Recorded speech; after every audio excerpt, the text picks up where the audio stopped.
Hello friends, welcome to decode exam defence. मैं मिर्जा एहतशाम बेग, आपका maths educator. आज आपके साथ लास्ट 15 डेज की स्ट्रैटेजी को डिस्कस करने जा रहा हूं। ये बहुत ही इंपॉर्टेंट है क्योंकि इसमें होता क्या है, स्टूडेंट पेशेंस लूज करना शुरू कर देता है। क्यों? क्योंकि वो शक करने लगता है अपने ऊपर, डाउट करने लगता है अपने ऊपर। देखिए, एक बात समझ लीजिए, अगर आपने मेहनत ईमानदारी से की है तो सिलेक्शन कोई नहीं रोक सकता है आपका। यह बात मेरी आप गांठ बांध लीजिए। क्यों? क्योंकि दिक्कत कहां पर आती है, जब आपको कोई गाइडेंस नहीं मिलती है। So that's where we are providing you guidance for the last 15 days. क्योंकि ये बहुत ही प्रेशर कुकर वाली सिचुएशन होती है और यहां पे स्टूडेंट क्या करता है, स्टूडेंट कंफ्यूज होने लगता है कि ये भी पढ़ लें वो भी पढ़ लें।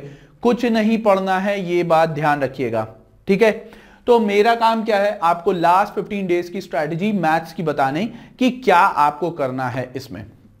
चलिए स्टार्ट करते हैं, देखते हैं कि क्या कह रहा है, ठीक है।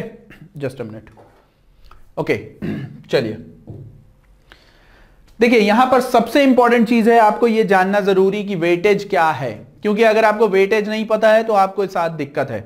और याद करिए, मैंने आपको स्टार्टिंग में ही वेटेज के बारे में बता दिया था। अगर आपने मेरा स्टार्टिंग का पहले का वीडियो देखा होगा कि how to tackle mathematics for NDA exam. तो देखिए यहां पे समझिए, यहां पर अगर आप देखें जरा गौर से, तो यहां पे क्या दिख रहा है, डिफरेंशियल कैलकुलस। देखिए 3 इंपॉर्टेंट टॉपिक आपको दिख रहे हैं। कौन कौन से? एक कैलकुलस आपको दिख रहा है, ठीक है, कैलकुलस, आपको अलजेब्रा और आपको ट्रिग्नोमेट्री। ये 3 इंपॉर्टेंट जो चैप्टर हैं जहां से आपके मैक्सिमम नंबर ऑफ क्वेश्चंस आते हैं। तो सबसे पहले तो ये चीज समझ लेनी है कि आपको अपने वेटेज को दिमाग में रखना है। क्यों? क्योंकि स्टूडेंट यहां पर फंसता है, क्योंकि उसे इतने फॉर्मूले बनते हैं कि याद ही नहीं रहता है। तो कैसे तैयारी होगी, क्या चीजें होंगी? तो सबसे पहला काम क्या है, डिटेल रखिए एनालिटिक्स पार्ट की। क्योंकि एनालिसिस अगर आपने नहीं किया तब कहीं आप दिक्कत में हैं। भाई आप खुद ही लगे हुए हैं, जान दिए दे रहे हैं सिर्फ स्टैटिस्टिक्स पोर्शन पे, और आपको पता है कि उससे बहुत ज्यादा क्वेश्चन नहीं आते हैं, 2-5 क्वेश्चन इस तरीके से आते हैं। तो वहीं पर आप गलती कर रहे हैं। देखिए ऐसा नहीं है कि स्टैटिस्टिक्स ईजी नहीं होता, ईजी होता है, but the main thing is कि आपको उसे टैकल कैसे करना है, ठीक है, इस पूरे पेपर पैटर्न को। तो चलिए आगे बढ़ते हैं और देखते हैं कि और क्या क्या चीजें हैं। नेक्स्ट यहां पर देखिए, choose scoring area. Scoring area choose करो भाई। स्कोरिंग एरिया मैंने आपको क्या बताया कि अलजेब्रा, कैलकुलस, ट्रिग्नोमेट्री, ये 3 आपके क्या है, स्कोरिंग एरिया। जैसा अभी मैंने आपको दिखाया वेटेज कितना कितना था, सबसे ज्यादा अलजेब्रा से आता है, ये ध्यान रखो, फिर कैलकुलस, फिर ट्रिग्नोमेट्री। तो ये बात आपको दिमाग में बैठ जानी चाहिए कि यहां पर स्कोरिंग एरिया है। अगर आपने ये 3 सेगमेंट कर लिए, चलो मैं दिखाता हूं। ये 3 सेगमेंट देखो, यहां से देखिए आप 60 से 65 मार्क्स आप गेन कर सकते हो। 60 से 65 मार्क्स, अगर मैं मान के चलूं कि ये 20% है अप्रोक्सीमेटली, मैं मान के चलता हूं आप 50 लेके आ रहे हो इसमें, ठीक है। ट्रिग्नोमेट्री देखो बहुत आसान होती है, मैं मान के चल रहा हूं 18 से 20 आप ले ही आओगे। ऑलराइट, अब बात आती है अलजेब्रा की। Algebra is also one of the easiest, यानी 45 से 50 आप ले आओगे। तो आप खुद सोचो, 45, 50, 95 और 20, मैं मान के चलता हूं आप 100 पहुंच गए।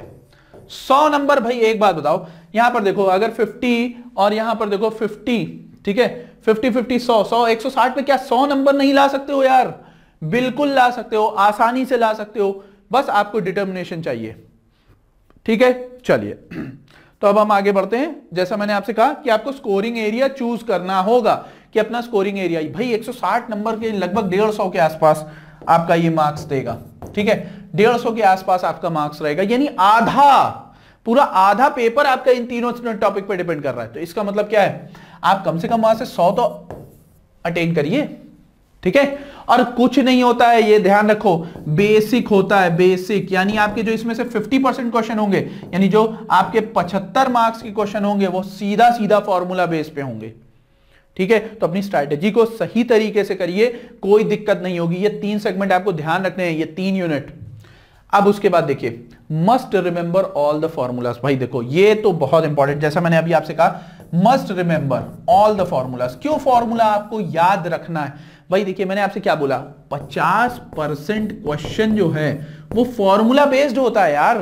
और अगर आप वहां पर चूक गए तो इसका मतलब आप गए। तो स्कोर करना बहुत आसान है, बहुत आसान है।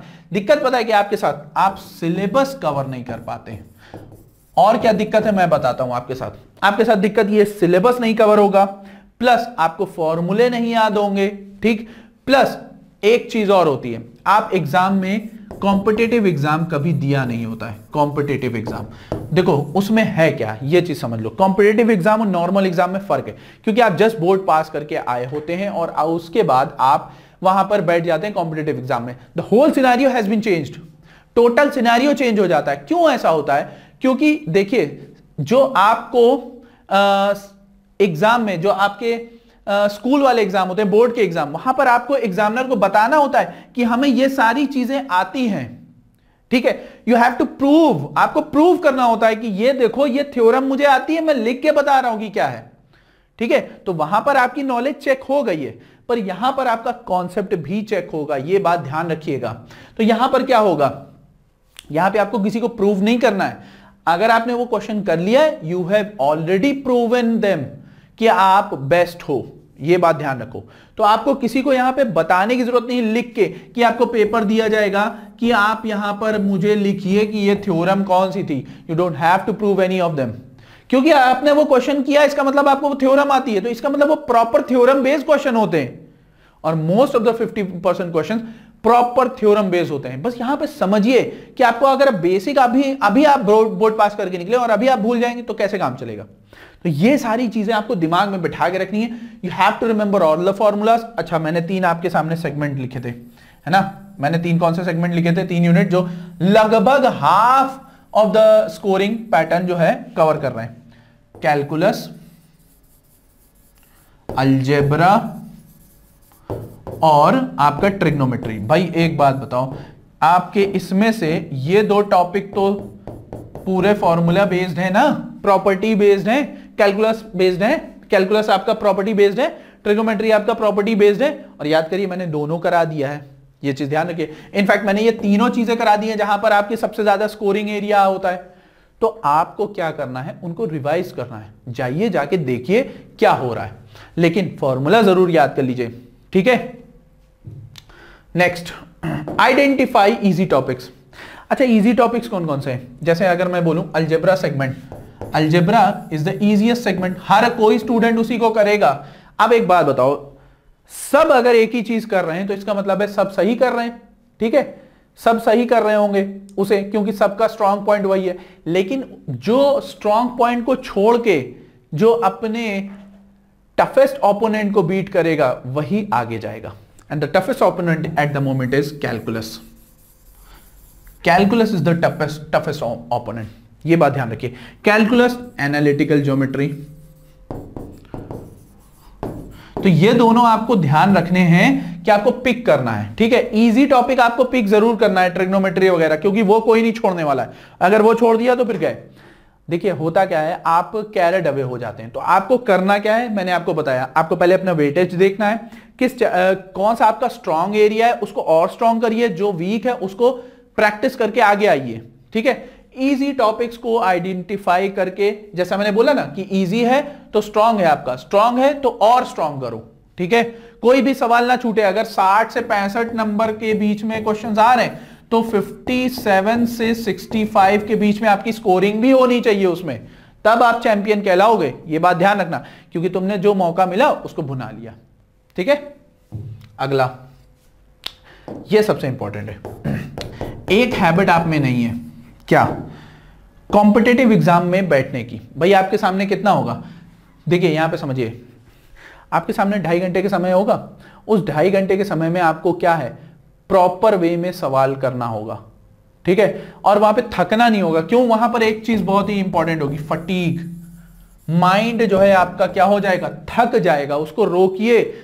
ये तभी हो पाएगा जब आप लगातार उसमें ड्यूरेशन में बैठ रहे हैं और एकांत में कोई डिस्टर्ब नहीं कर रहा है। तो दरवाजा बंद कर दो, सबको मना कर दो, कोई नहीं आएगा, और चुपचाप बैठ के तैयारी करो। क्योंकि अगर आप एक वीक लास्ट के ये हैबिट बना ले गए, मुझे नहीं लगता है कोई आपको रोकने वाला है।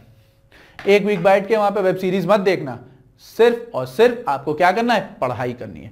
तो ये सारी चीजें हैं जो आपको ध्यान में रख कर मैंने बनाई है, कि मुझे पता है कि आप कॉम्पिटिटिव एग्जाम में पहली बार बैठ रहे हैं, जस्ट बोर्ड पास है, उसके बाद आप ऐसे एग्जाम में बैठ रहे हैं जो मतलब यूपीएससी का है, और तगड़ा एग्जाम है और इस वक्त पैंडेमिक सिचुएशन, अपने दिमाग को शांत रखिएगा क्योंकि शांत दिमाग आपको एग्जाम पार करवाएगा।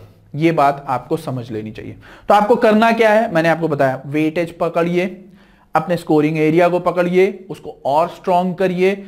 उसके बाद जो आपको फॉर्मूले हैं वो सारे याद होने चाहिए। उसका रीजन है कि अगर आप फॉर्मूले नहीं याद होंगे तो half of the question you will lose, आप आधे क्वेश्चन छोड़ देंगे। ऑलराइट, और जितना आता है उतना स्ट्रॉन्ग करके जाइए। अननेसेसरी लास्ट के एक वीक में, लास्ट के 1 वीक में, और या मैं थोड़ा सा और कम कर देता हूं, 3 डेज, लास्ट 3 डेज में आप कुछ नया नहीं पढ़ेंगे, यह बात ध्यान रखिएगा। और लास्ट डे यानी 5 सितंबर आप कुछ नहीं पढ़ेंगे, सिर्फ रिवाइज करेंगे सुबह और चिल मारेंगे और कुछ नहीं। तो एग्जाम से पहले आपका दिमाग एकदम शांत होना चाहिए ताकि जब आप जाके बैठे तो आप 1 गो में आंसर निकाल ले जाए। तो guys, that's it from my side. I hope आप सभी को यह सेशन पसंद आया होगा। थोड़ा सा गाइडेंस की आपको जरूरत थी, थोड़ा सा आपको प्रेशर की जरूरत थी, माफ करिएगा, थोड़ा सा आपको गाइडेंस की जरूरत थी, और थोड़ा सा आपको जो है ये अपना स्पार्क है उसको जनरेट करने की जरूरत थी। तो यहां पे समझिए कि अगर आप यहां पर दिमाग शांत रख के जाएंगे तो सब कुछ पॉसिबल है, आपका सिलेक्शन पॉसिबल है। और एक बार आप सिलेक्शन पा गए, कॉन्फिडेंस आपका यहां होगा, ये बात ध्यान रखिएगा, ठीक है। तो आई होप आप सभी को समझ में आया होगा। भाई देखिए, हम लोग डेली आपको कुछ ना कुछ प्रोवाइड जरूर कर रहे हैं, तो कोशिश यही है हमारी कि आपको ज्यादा से ज्यादा हेल्प मिल सके एग्जाम से जस्ट पहले। ऑलराइट, तो ये हमारा YouTube चैनल है, इसको आप चाहें तो सब्सक्राइब कर सकते हैं। सब्सक्राइब करने के बाद बेल आइकन पे प्रेस कर दीजिएगा, और प्लेलिस्ट की जो जितने भी वीडियो बने हैं कैलकुलस का, या जो है आपका ट्रिग्नोमेट्री का, या अलजेब्रा का, उन सब की प्लेलिस्ट का जो है प्लेलिस्ट का लिंक है जो इस वीडियो के डिस्क्रिप्शन में है, ठीक है।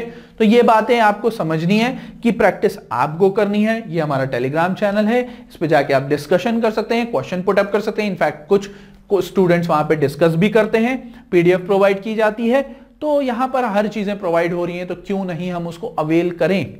ऑलराइट, तो guys that's it from my side. मिलते हैं नेक्स्ट क्लास में कुछ और टॉपिक के साथ। Till then, thank you.